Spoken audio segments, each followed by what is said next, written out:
Oke, terima kasih sudah bergabung di perkuliahan Hong Yakutsu 2 bersama saya Haris Setiawan. Mohon maaf hari ini terlambat lebih dari 15 menit ya, mohon maaf sekali. Nanti lain kali mohon diingatkan aja, Sensei udah jam 3 begitu ya. Mohon maaf sekali hari ini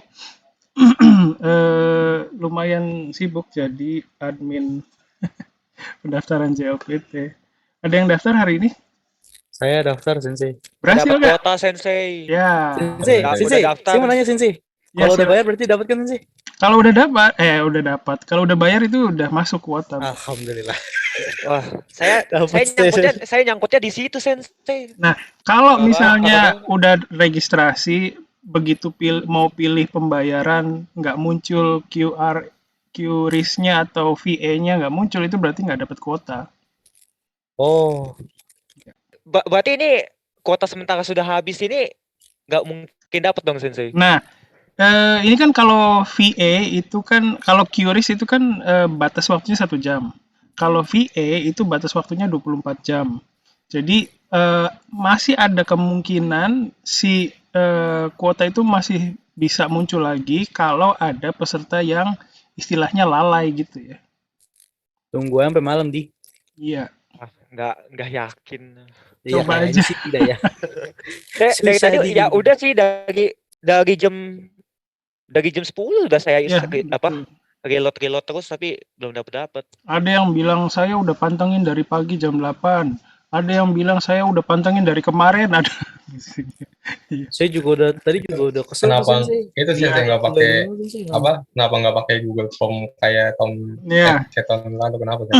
itu juga ada kendala sebenarnya. Jadi kita nggak pakai itu lagi. Sama aja kan, aksesnya susah waktu itu. Justru malah lebih susah kalau Sensei kalau pakai gituan Sensei pakai form. Mending Iya, langsung dapat. langsung hari ini. Jadi dari kemarin. Refresh kagak masuk. Sebenarnya Iya, sama itu. aja. Sama aja ya. Jadi apa namanya? Itu kan karena aksesnya banyak ya.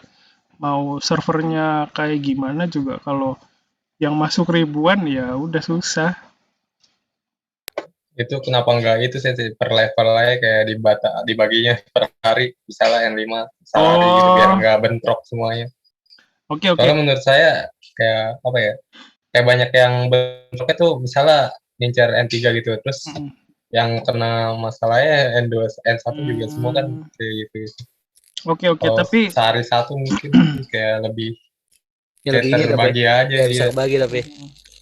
Tapi nanti masukannya saya kasih ini ya, kasih ke panitia biar mungkin bisa dipertimbangkan.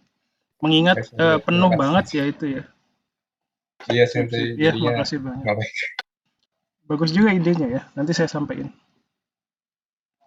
Sip, terima kasih ya. Semoga nanti ada, ya belum rezeki berarti kalau yang nanti semoga bisa ketemu. Terus hari ini kemarin itu sudah kalian mengerjakan ya bareng-bareng. Gimana ngerjain bareng-bareng nerjemahin teman-temannya? Ada yang produktif, ada yang pasif gitu ya?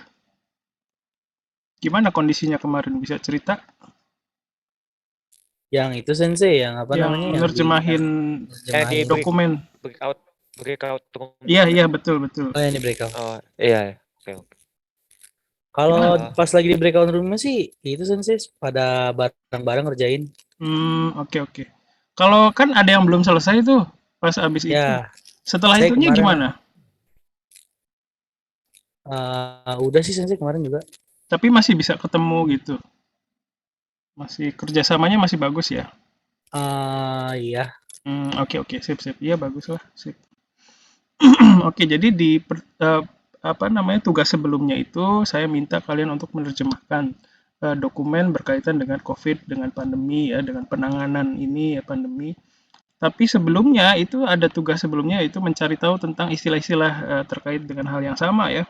Nah itu tujuannya saya berharap mahasiswa bisa paham bahwa dalam proses penerjemahan itu, dalam proses interpretasi, kalau mengandalkan kemampuan bahasa Jepang itu ada batasannya.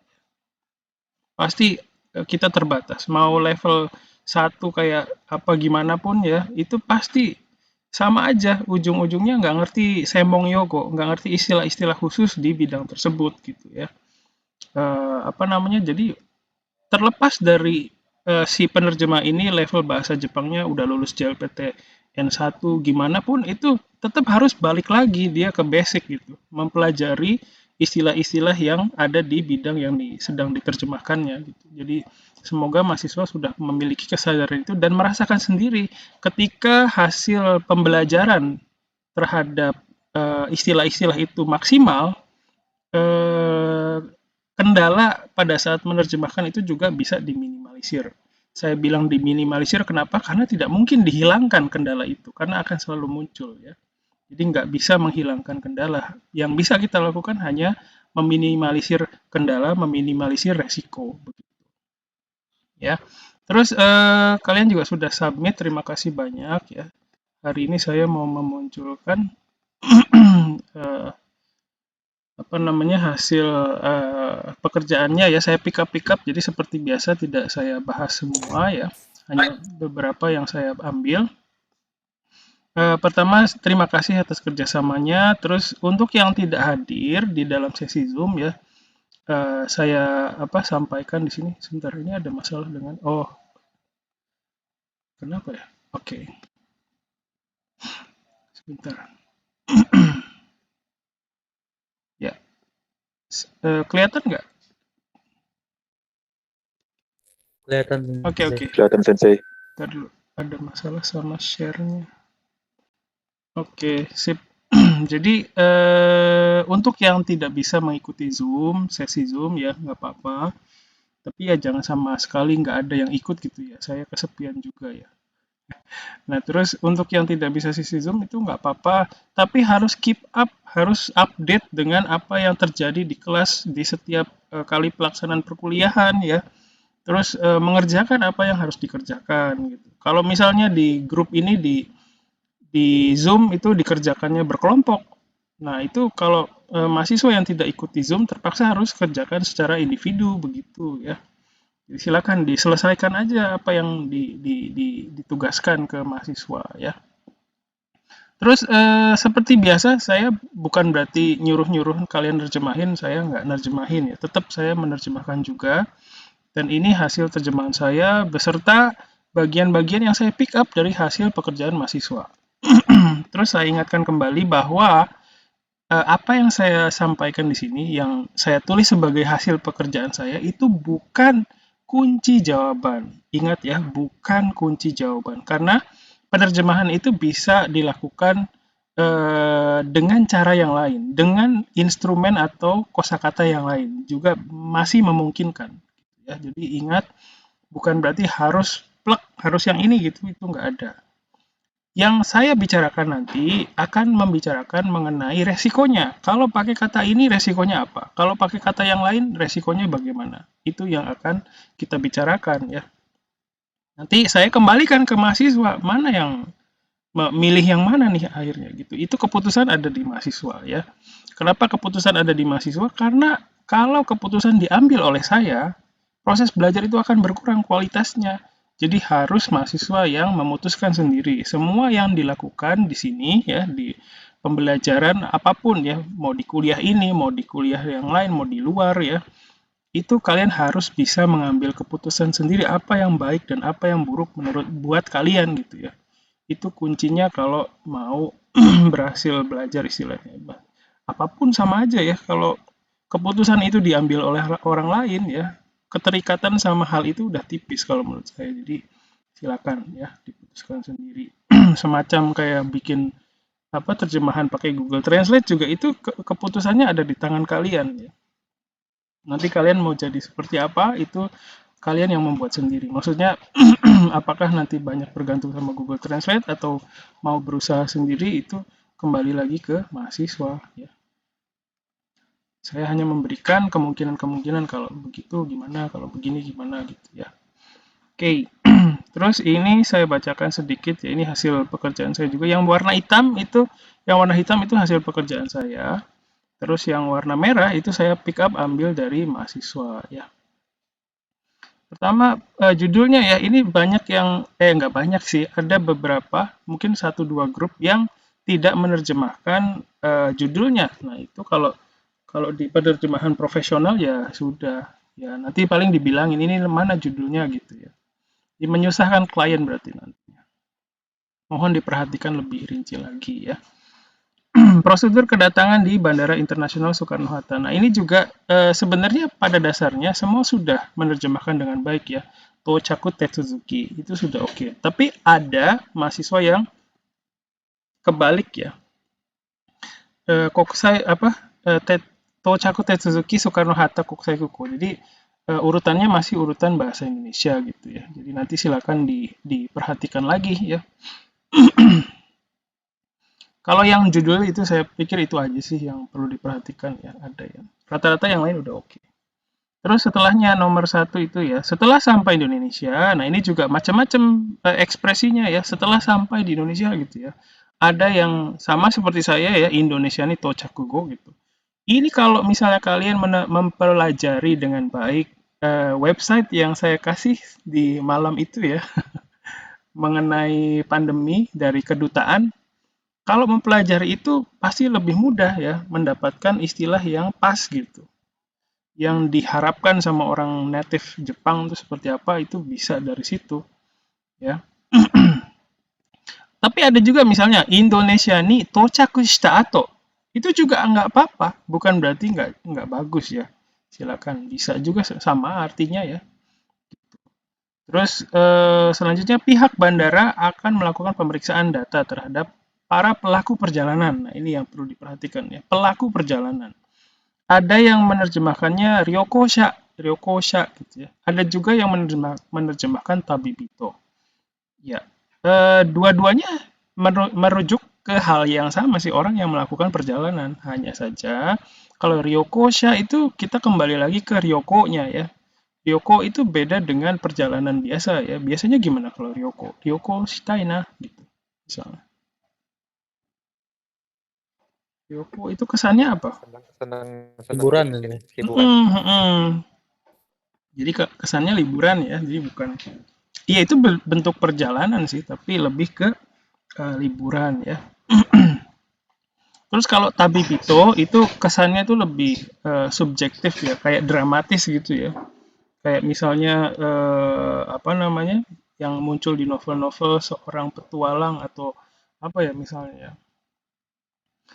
dia mengembara gitu ya sebagai tabibito. Nah itu mungkin bisa seperti itu ya. Jadi ada unsur dramatisnya itu kuat banget. Jadi sulit untuk dimasukkan ke dalam konteks yang serius seperti ini ya. Tabibito juga serius sih, hanya saja apa ya konteksnya beda. Konteksnya lebih dramatis, mungkin cocok untuk yang dramatis-dramatis gitu kayak novel gitu ya. Oke. Terus kalau ada lagi satu lagi yang saya baca juga dari hasil ini ya, saya juga baca website dari kedutaan itu dan saya menemukan Tokosha ini ya, Tokosha. Tokosha ni taisuru data check o konau. Nah ini data check. Data check juga ini macam-macam ya sebenarnya. Ada juga yang menggunakan kata, ini kan saya pakainya cek data cekku okonau gitu ya. Ada juga yang detao cekku suruh, itu juga boleh, nggak apa-apa. Ada juga detao kakuning suruh, itu juga oke ya. Jadi masih dalam batas toleransi ya, masih bisa diterima gitu ya. Oke. Hanya saja kalau yang tadi yang pelaku perjalanan itu ryokosha itu masih belum mencakup semuanya ya. Kalau tabibito juga belum sesuai dengan konteksnya begitu. Nah, terus ada ini pihak bandara ini yang sulit mungkin ya. Pihak bandara ini juga agak sulit sih. Saya juga menerjemahkannya nggak tahu ini udah oke atau belum ya. Kukogawa gitu. Pihak beneran literally pihak bandara ya. Tapi ada juga yang menggunakan ini, shokuing. Ya, ini juga nggak apa-apa sih sebenarnya. Ada yang lain kira-kira? Ada juga yang apa tuh? Kukoing bisa nggak tuh? Kukoing itu kalau saya pribadi baru dengar ya. Baru dengerin deh. Iya, ada di kamus ya? atau gimana tuh? Nggak tahu sensei. Oke. Jadi khawatirnya tidak berterima itu kalau kuko. Kalau mau pakai bisa juga misalnya kukono staffu juga bisa ya, staffu atau kakariing ya. Nah, kalau shokuing ini sebenarnya kalau menurut saya itu kurang pas karena kalau shokuing ini identik dengan orang yang kerja di kantor. Kalau yang mengetes melakukan apa di bandara itu kan yang di lapangan ya. Walaupun dia di dalam gedung sih, di dalam gedung bandara, tapi intinya dia petugas lapangan. Nah, itu tidak mencerminkan ini shokuing itu. Kesannya itu di indoor gitu. Kayak misalnya petugas di fakultas, di sekretariat fakultas, tahu kan ya sekretariat fakultas yang ada di lantai 1, masih ingat? Di situ kan ada Masih beberapa sensei. petugas kan ya yang melayani dokumen transkrip misalnya. Nah, itu shokuing namanya. Terus kalau misalnya kita pergi ke ke kelurahan ya, itu yang ada yang melayani kalian itu shokuing ya. Nah, kalau di dalam bandara, shokuing itu yang mana? Yang bertugas di kantor-kantornya gitu. Jadi bukan di lapangan. Itu lebih cocok begitu ya. Begitu. Tapi kalau dalam keadaan yang kalian menerjemahkan di lapangan yang munculnya ini doang sensei, ya nggak apa-apa, masih nyambung-nyambung sebenarnya. Gitu. Jadi silakan ya nanti. Jadi dengan ini kan bisa bertambah ya wawasannya. Oh ternyata shokuing itu seperti ini. Kalau kakariing itu lebih di lapangan ya, atau staffu juga ada. Kayak gitu. Oke. Saya lanjutkan dulu ya. Nanti kalau ada pertanyaan atau komentar silakan nyeletuk aja nggak apa-apa. Terus, nah ini yang kedua, kemudian pihak bandara akan melakukan pemeriksaan terhadap dokumen kesehatan. Nah, dokumen kesehatan ini kan sulit juga ya sebenarnya. Kenko no shorui misalnya ya, nekat gitu kalau aduh bingung bahasanya apa, kenko no shorui des gitu ya. Misalnya bilang begitu, ya nyambung-nyambung aja sebenarnya, nggak apa-apa gitu ya. Terjemahan saya pun bukan berarti terjemahan yang legit ini ya, bukan berarti valid ini. Ini juga saya berdasarkan pengalaman saya belum menemukan satu kata yang menggambarkan dokumen kesehatan secara umum gitu loh. Kalau bahasa Jepang itu mungkin tidak menggambarkan dokumen kesehatan secara umum, tapi spesifik kayak misalnya bukti hasil pemeriksaan kesehatan misalnya, Kenko Shindansho misalnya ya, atau hasil tes PCR gitu ya. Jadi lebih spesifik gitu ke hasil-hasil tes tersebut gitu. Nah, jadi saya menerjemahkannya seperti ini. Tapi kalau misalnya kalian menuliskan Kenko no Shorui gitu ya, atau apalagi, ada lagi nggak yang lain? Apalagi sensei, kepikirannya Kenko no Shorui doang. Ya, itu juga ya nggak apa-apa sih sebagai usaha awal ya. Begitu. Terus nah di sini ada memeriksa ya. Nah, ini kalau saya menggunakan shorui no kakunin okonau. Jadi mengadakan pemeriksaan kakunin ya terhadap dokumen ya. Nah, di sini ada temennya juga yang menggunakan ini. Shorui tenkeng suru ya. Tenkeng suru ini nih, tenkeng suru. Nah, di sini juga sebenarnya kalau dicari di kamus artinya memeriksa ya tenkeng suru itu. Tapi konteksnya bukan memeriksa dokumen. Selama ini kalau tenkeng suru itu image-nya ya memeriksa sesuatu di lapangan. Kayak misalnya saya dulu pernah hiking ya, jadi volunteer ya di satu kayak fasilitas buat camping gitu di Jepang. Nah, saya ditugaskan sama kakariingnya waktu itu. Harisang hiking no rute o tenkeng shite kudasai gitu ya. Jadi saya memeriksa rute hiking. Ada nggak papannya gitu ya? Ada nggak tali-tali pembatasnya gitu. Nah, itu melakukan tenkeng ya. Terus waktu di pabrik juga sama. Saya pernah dengar ya. Tenkeng yate kudasai gitu ya. Nah, ada orang Jepang nyuruh ke orang Indonesia gitu. Terus saya ikuti karena waktu itu lagi proses audit kalau nggak salah. Saya membantu nerjemahin itunya. Saya ikuti dan yang dilakukan adalah memeriksa misalnya keamanannya ada papannya udah tertulis sudah terpasang dengan baik atau belum, terus tanda-tanda keamanan lain sudah ada atau belum gitu. Nah, itu melakukan pemeriksaan di lapangan itu selama ini saya dengarnya begitu, Tengkeng Suru itu ya. Jadi belum pernah dengar Tengking Suru dalam konteks memeriksa dokumen gitu. Seperti itu. Nah, kenapa bisa begini ya? Karena sulit ya, mau nggak mau kita kalau misalnya tidak tahu yang spesifik pasti jatuhnya kan dapatnya dari kamus gitu ya.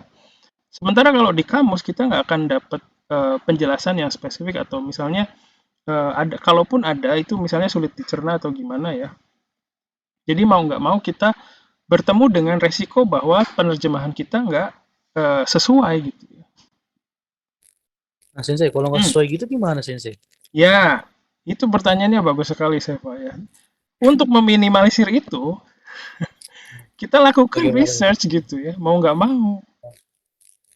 Gitu. Jadi kalau udah begitu, udah apa namanya, udah terjadi ya, ya udah mau nggak apa namanya, udah ada kemungkinan si pihak Jepangnya itu konfirmasi Tenkeng do yukoto desu ka misalnya.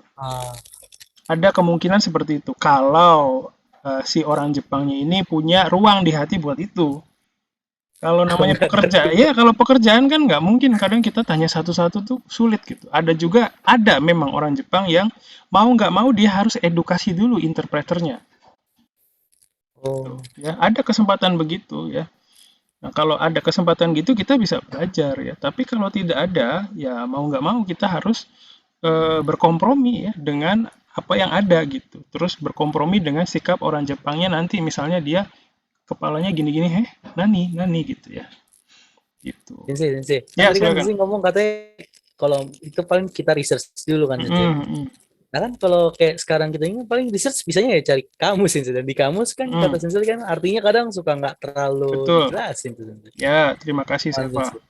Ya, kemarin itu saya berikan tugas untuk membaca artikel kan ya, artikel berkaitan dengan ini. Terus saya waktu malamnya, pas malam hari Senin apa ya, malam Minggu atau Minggu malam itu saya lupa, itu saya kasih website kedutaan. Nah, Ya, Sensei. kalau kalian bisa menemukan website seperti itu posisinya tuh ya bisa dibilang kalau ini ya, jadi aman gitu loh. Punya satu acuan ya untuk mencari, untuk mempelajari istilah-istilah di situ gitu. Jadi namanya research itu sebenarnya saya bilangnya research ya. Intinya sih browsing ya. Oh, baik, Sensei. Jadi misalnya nih tentang Fudosang. Ada yang tahu Fudosang? Itu Sensei, tempat apa yang kayak sewa-sewa Ya, agent real apartemen. estate ya. Agentnya. Agent real estate itu Fudosang. Fudosang nggak ngerti ini Fudosang apaan gitu ya. Nah, kalian cari di Google Fudosang gitu ya. Nah, dari situ kan akan muncul website-website yang berkaitan kan ya. Ya, Sensei. Nah, saya menyerap ilmunya itu dari situ. Oh. Dulu pernah menerjemahin BAP, apa itu hasil pemeriksaan di kepolisian ya. Waktu itu kasus korupsi. Ini sebenarnya saya nggak boleh cerita, tapi ya sedikit aja. Kasus korupsi yang melibatkan pengusaha Jepang. Nah, waktu itu juga saya mau nggak mau harus mempelajari hukum di Jepang itu diekspresikan seperti apa, aturannya seperti apa. Itu saya mau nggak mau harus belajar. Jadi kalau misalnya, jadi misalnya kalian berpikir, oh saya levelnya N3 jadi nggak sanggup yang kayak gitu, itu udah nggak relevan lagi karena dimanapun posisi kalian, N1, N2, N3, N apapun, itu yang kalian lakukan tetap harus mengikuti kembali lagi ke basic, belajar dulu mengenai hal itu gitu. Posisinya sama, start line-nya, hanya saja mungkin kalau N1, N2 ya ada kebebasan tersendiri di cara berekspresi dalam bahasa Jepangnya gitu. Tapi di sini saya mau ngasih jalan ke kalian ya, ke mahasiswa itu ngasih jalan dengan kemampuan apapun ya. Mau kalian nanti ya udah N1 lulus Sensei, saya nggak perlu research lagi, itu oke lah kalau memang sudah berpengalaman. Tapi apapun yang nanti kalian capai gitu ya, itu basic itu harus tetap dijaga. Saya pun begitu sekarang, walaupun ya nggak tahu sih, pengalaman saya juga masih sedikit ya. Tapi itu saya tetap jaga, melakukan research dulu, mempelajari dulu ini apa gitu ya. Seperti itu. Jadi apa namanya? Entah kemampuan kalian berpikir kemampuan kalian seperti apa, tapi kita masih bisa bersaing dengan orang lain dengan kemampuan research kita gitu loh. Di sini kita latihan gimana caranya research supaya dapat istilah yang spesifik gitu. Nah, kali ini saya kasih jalannya ya boleh dibilang menurut saya ya udah kalau baca yang kedutaan kemarin itu banyak banget di situ. Jadi saya pikir kalau baca mempelajari itu, ini penerjemahan ini itu sangat mudah gitu. Jadi itu salah satu cara yang bisa kita gunakan ya untuk meminimalisir ya eh, resiko. Jadi kita udah tahu gitu istilah-istilahnya gitu, Seva. Baik, Sensei. Oke ya. Terus jadi gini, kenapa saya terlibat di Hongyaku Tsuyaku itu dari awalnya ya. Itu susah banget. Perkuliahan ini tuh susah banget ya. Baik untuk mahasiswanya, iya kan ya? Ngerasa gitu nggak? Atau mudah?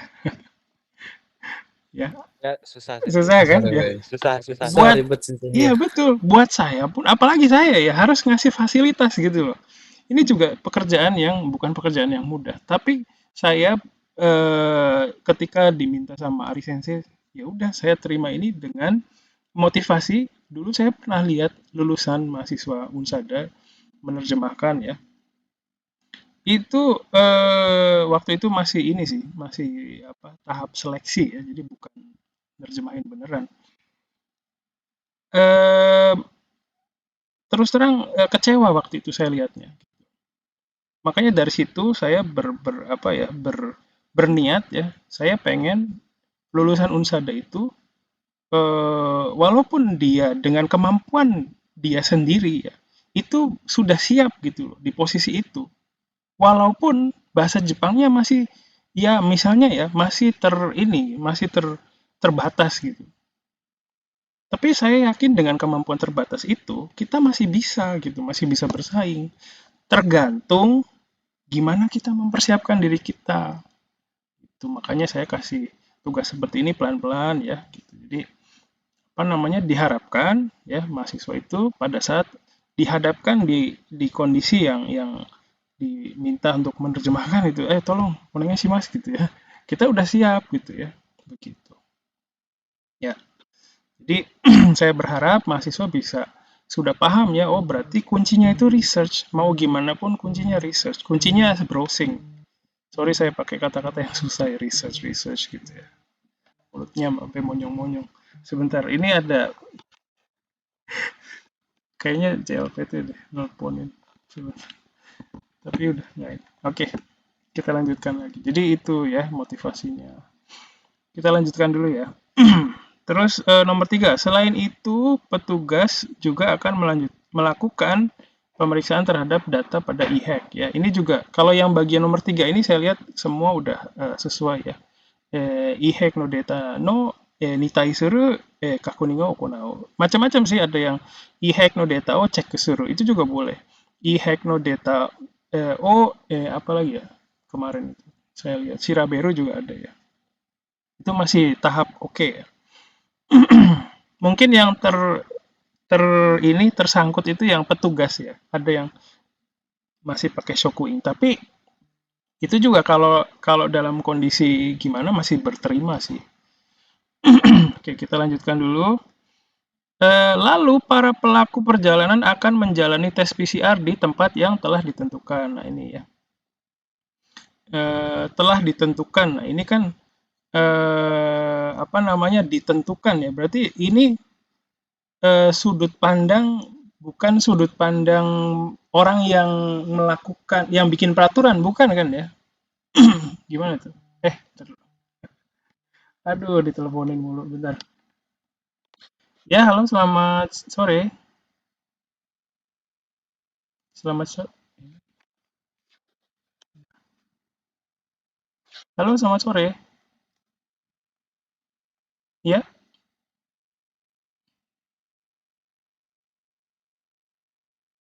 Ya, terima kasih Kak. Ini Pak, kuotanya sudah penuh ya Pak. Jadi tombol registrasinya tidak bisa diklik lagi.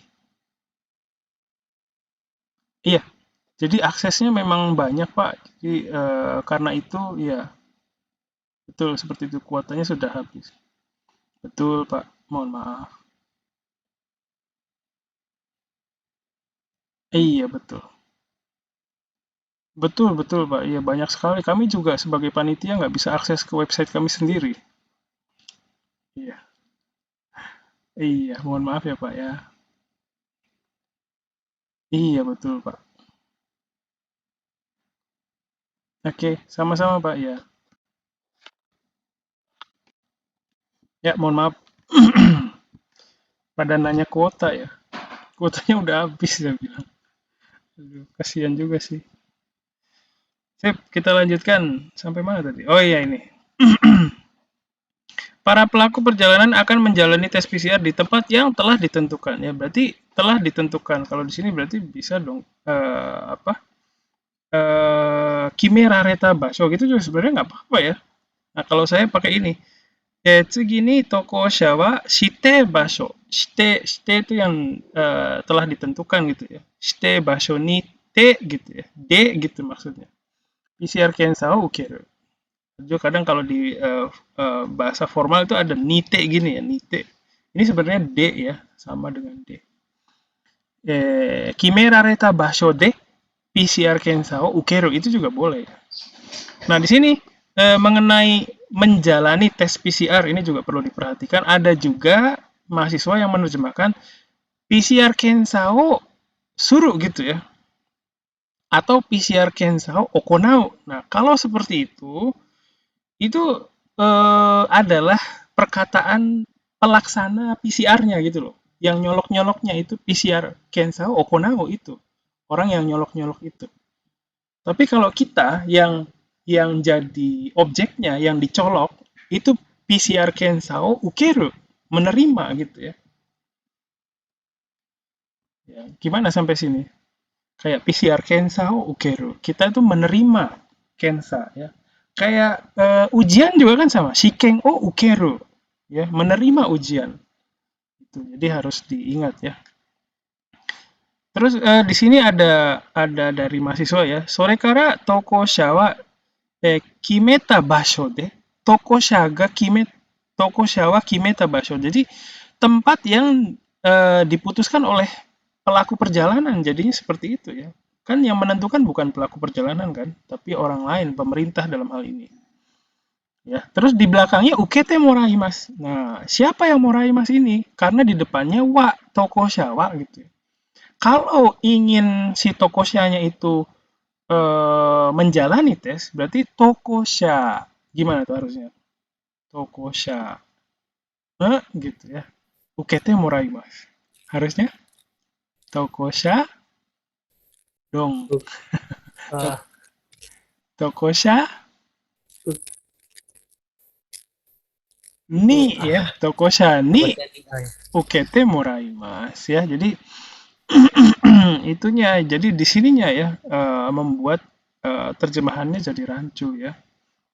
Gitu. Terus tokosha wa kimeta basho. Ini juga satu phrase yang jadi rancu ya, siapa yang nentuin? Kan bukan pelaku perjalanan, tapi hasil bahasa Jepangnya jadi pelaku perjalanan yang menentukan tempatnya gitu, padahal kan bukan gitu ya.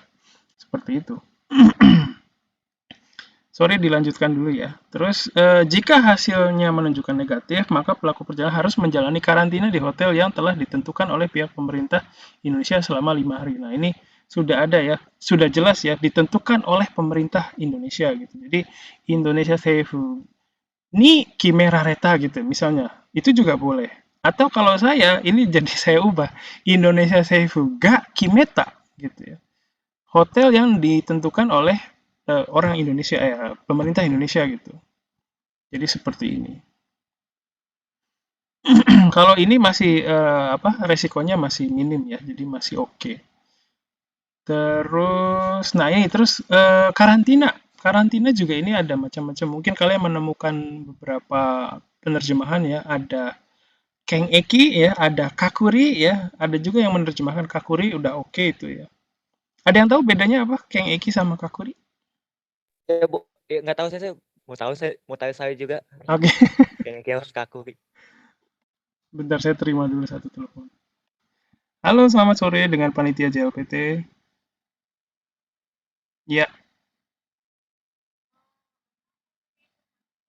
silakan.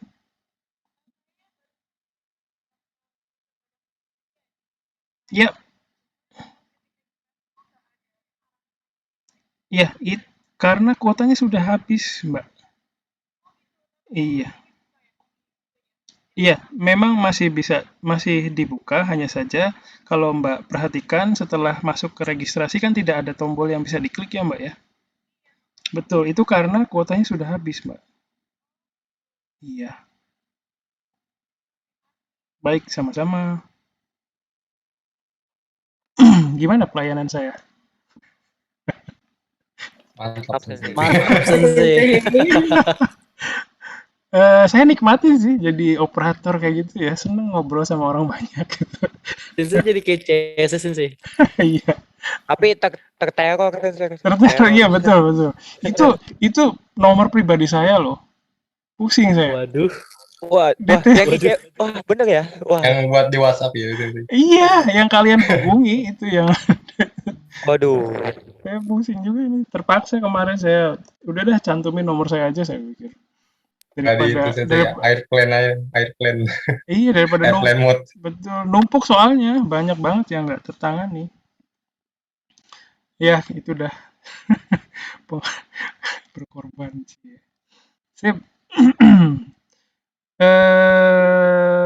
Selanjutnya, iya tadi Kengeki sama ini Kakuri. Ada yang tahu? Ada yang cari tahu? Sebenarnya di orang Jepang sendiri itu jadi perbincangan juga ya. Apa bedanya Kengeki sama Kakuri? Jadi saya juga udah cek ya kemarin itu. Sekarang saya udah tahu sih. Ada yang juga cek juga? Belum. Oke, nggak apa-apa. Saya belum Sensei. Kalau lihat dari kanjinya itu sebenarnya agak susah juga sih identifikasinya ya. Tapi gini, kalau Kengeki itu karantina yang dilakukan secara skalanya itu besar. Contoh konkretnya gini, di bandara ada banyak orang datang kan ya, dulu gitu ya, orang dari negara lain banyak gitu. Nah, Kengeki itu adalah kegiatan memilah orang-orang ini mana yang sehat, mana yang enggak. Gitu. Itu Kengeki. Nah, nanti kalau udah ada yang teridentifikasi sakit, nah itu kita lakukan perlakuan khusus terhadap orang-orang ini. Nah, itu yang disebut dengan Kengeki. Nah, kalau Kakuri, orang-orang yang sudah teridentifikasi positif ya misalnya, sudah PCR cancer, terus hasilnya positif ya, orang ini harus diisolasi di satu tempat khusus gitu. Di satu tempat yang tertutup, satu sendirian aja misalnya atau sama keluarganya. Nah, karantina yang seperti itu baru namanya Kakuri ya. Seperti itu. Kebayang nggak bedanya? Bayang Sensei. Bayang ya. Jadi Kengeki itu pemilahan gitu ya di fasilitas umum. Nah, kalau Kakuri itu udah masing-masing individu yang dinilai positif. Jadi harus di satu tempat yang terisolasi gitu ya. Seperti itu. Kemarin ada juga yang salah paham kalau ada juga istilah jishuku kan ya, jishuku suru. Kanjinya tuh gitu. Ada yang tahu? Jishuku suru. Ini. Ada yang tahu?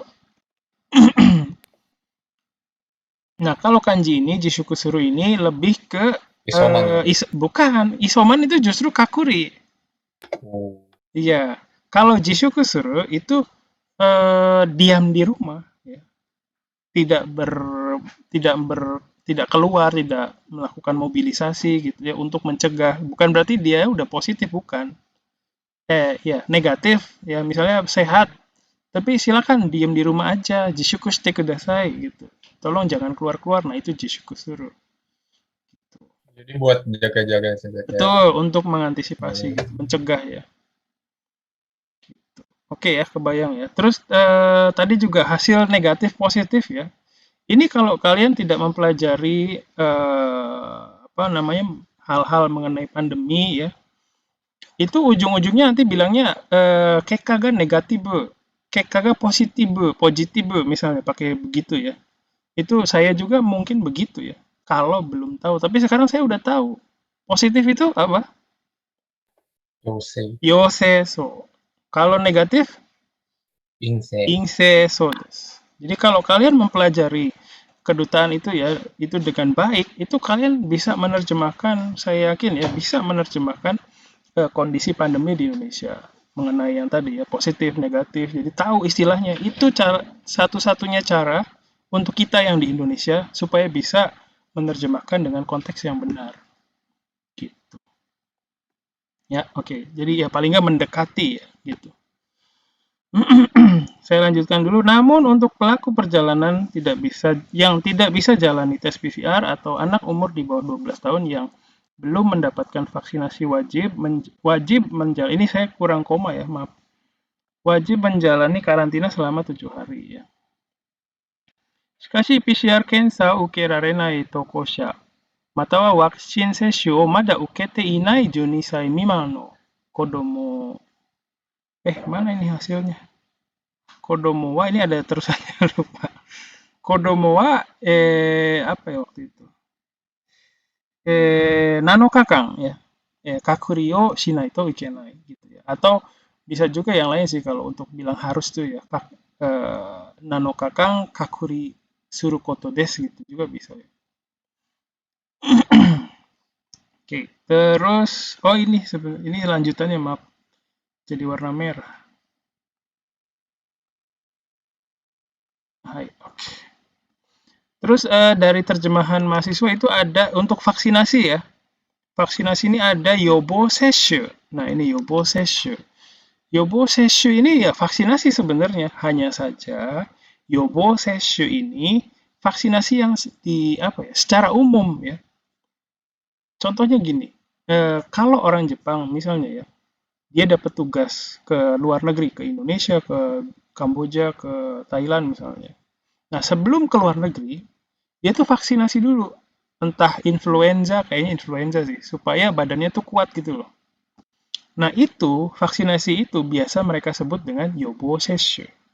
Jadi bukan vaksinasi yang kita alami sekarang ya. Vaksin sesshu itu kan kalau itu vaksin sesshu ya. Nah, kalau yobo sesshu itu adalah vaksinasi untuk pencegahan. Pencegahan biasanya untuk influenza gitu ya. Seperti itu ya.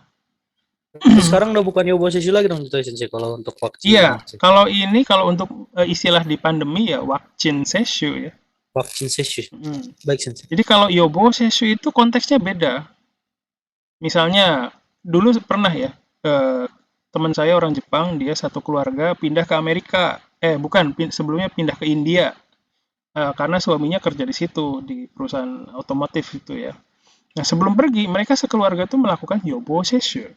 Menerima vaksinasi yobo sesshu o ukemashita gitu ya. Cerita ke saya.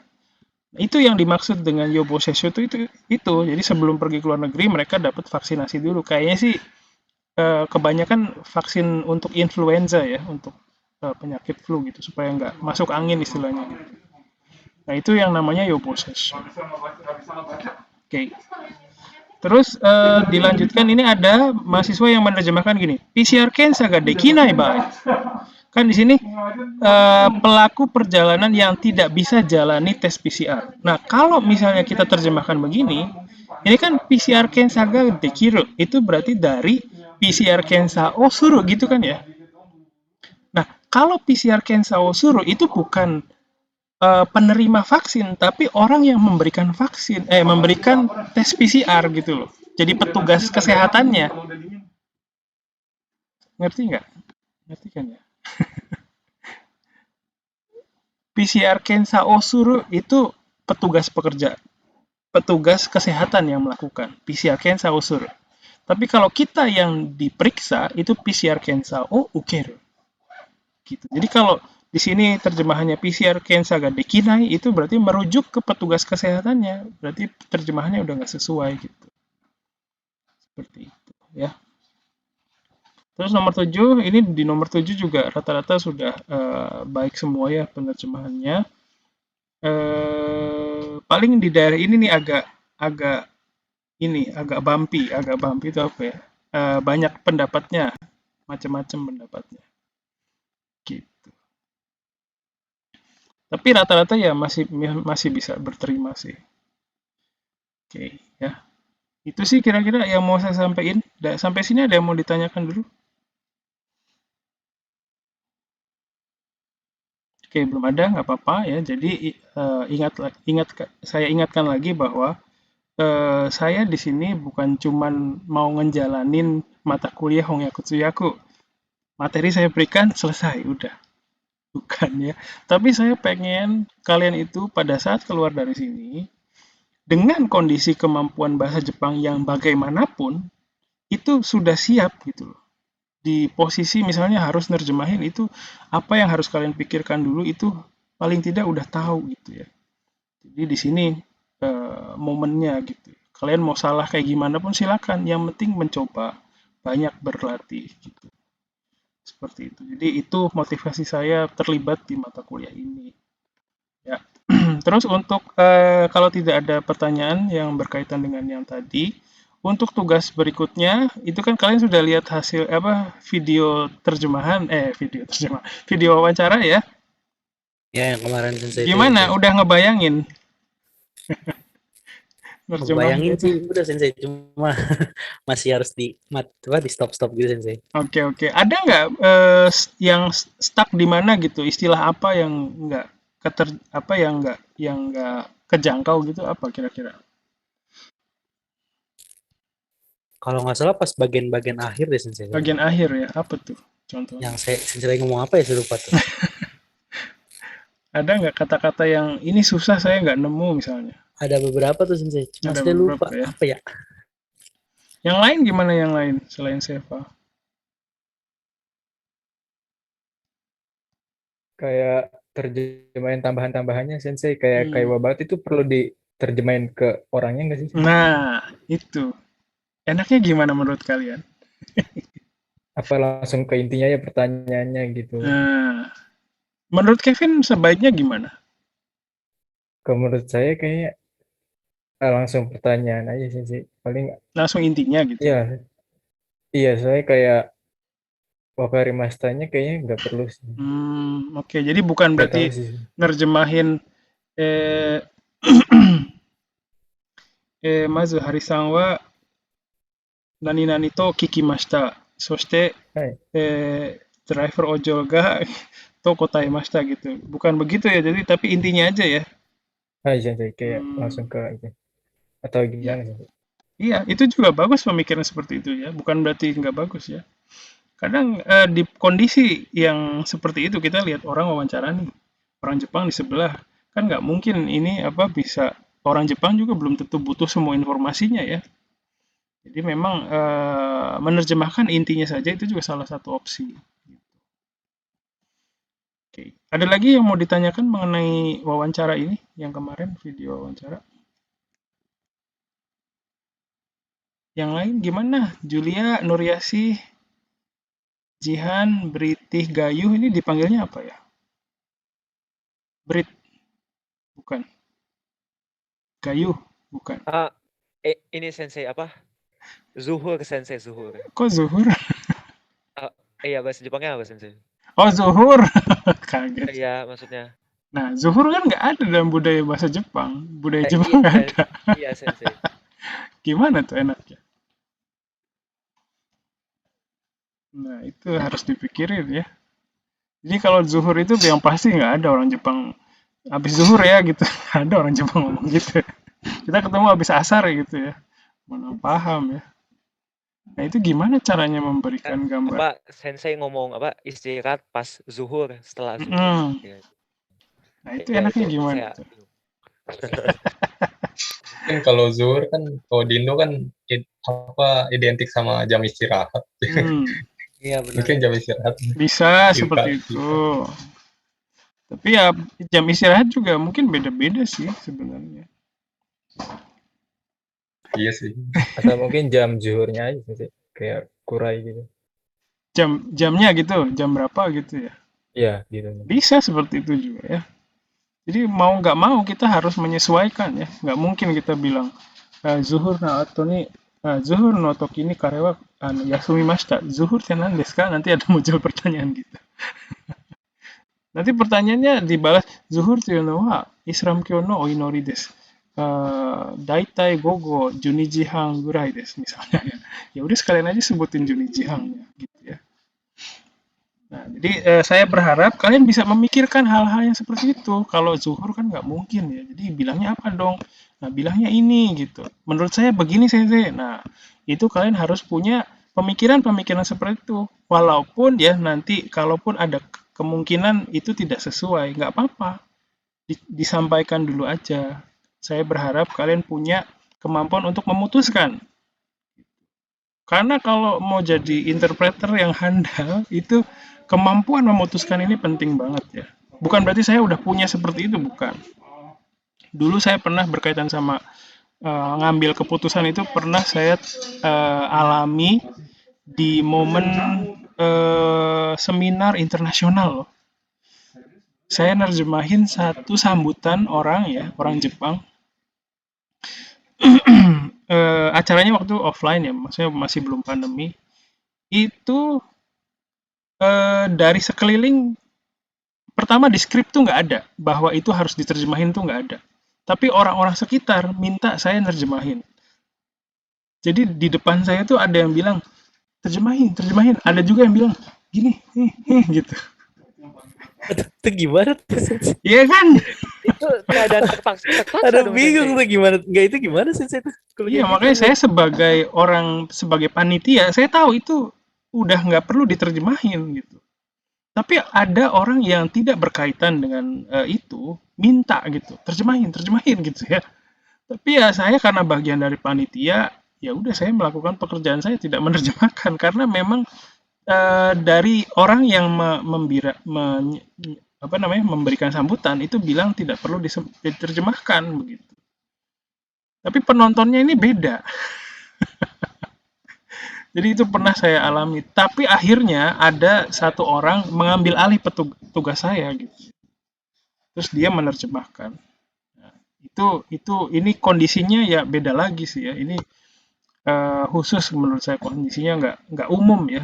Jadi saya pernah gitu. Makanya kita sebagai penerjemah itu harus bisa berlatih, memiliki pemikiran sendiri, menganalisis ya. Ini kondisinya kayak gini. Karena kondisinya begini, saya mengambil keputusan seperti ini gitu. Nah di sini kalian waktunya belajar gitu ya. Sedikit-sedikit nggak apa-apa. Jadi kayak tadi Kevin menyampaikan pendapatnya, menurut saya begini sensei. Aldi berpikir menurut saya begini sensei. Itu nggak apa-apa. Silakan, kita belak-belakannya terbuka aja, nggak masalah. Yang penting nanti kita gontok-gontokan di sini, kalian keluar udah siap gitu loh. Ya, itu sih hari ini. Ada lagi yang mau ditanyakan atau dikomentari? Belum ada ya, baik. Kalau tidak ada, untuk sampai minggu depan, silakan dilihat lagi videonya ya, video si Driver Ojol. Driver Ojol juga kan bahasa Jepangnya apa coba? Ya kalau boleh tahu Sensei. Ya, pikirin dulu dong. Emang ada di Jepang nggak ada kan?